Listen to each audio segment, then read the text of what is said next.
Alors bonjour tout le monde. On va continuer notre cours sur les suites arithmétiques. On va essayer de montrer la propriété numéro 4.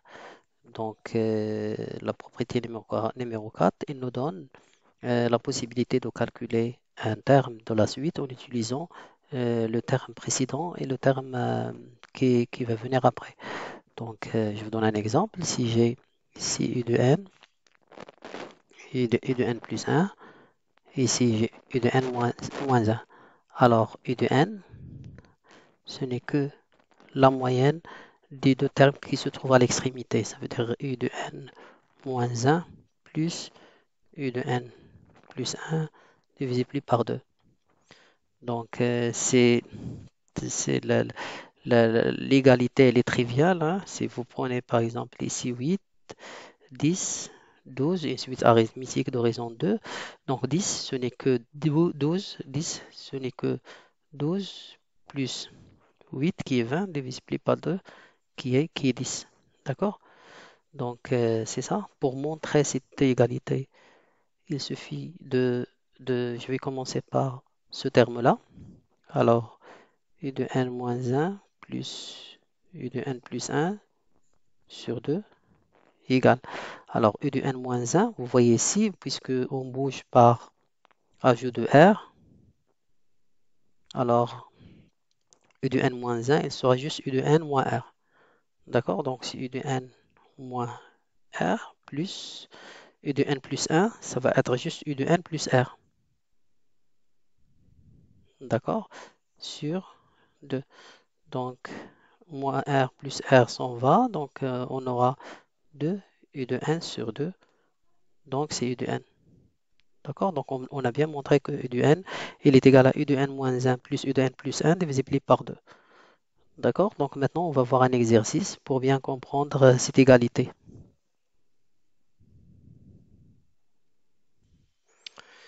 Et donc voilà l'exercice. Soit u de n une suite arithmétique telle que u0 égale 8, u2 égale à 17 et u4 égale à 26. La première question, c'est de calculer u de 1 et u3. Donc j'ai une suite. Donc j'ai u0, je n'ai pas u1, j'ai u2. Donc pour calculer u2 en utilisant cette propriété, il suffit de calculer la moyenne des deux termes qui se trouvent à l'extrémité. U de 1, ça sera U, U0 plus U2 divisé par 2. Et alors, c'est U0 c'est 8, plus U2 c'est 17. Si on divise par 2, ça va nous donner 2,5. D'accord? Alors, on va calculer U3. Ce n'est que de la même façon.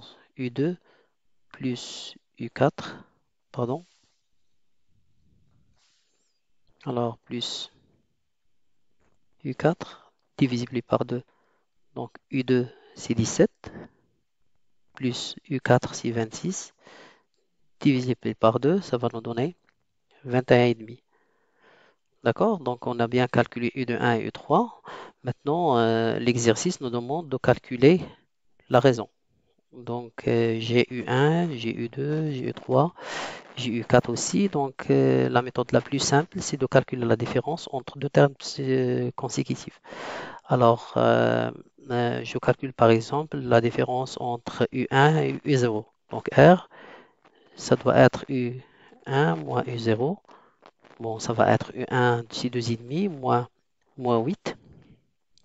Alors 2,5 moins 8, ça serait. Alors 12 moins 8, ça va être 4, donc c'est 4,5.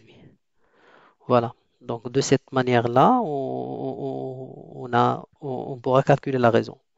Bien sûr, je vais réécrire le raisonnement que j'ai expliqué ici. Ce que j'ai, c'est que j'ai U0, U1, U2, etc. Donc, j'ai les deux termes qui sont connus. Pour calculer le R, il suffit de faire la différence. Donc, R égale à U1 moins U0. Yes, I understand. Alors, ça serait U de 1 moins, U1 moins U0. Alors U1, c'est, on l'a calculé, c'est 2,5. Moins, moins U0, c'est 8. Et ben, c'est 4,5. D'accord? Donc j'espère que vous avez bien compris. Voilà, et à la prochaine vidéo.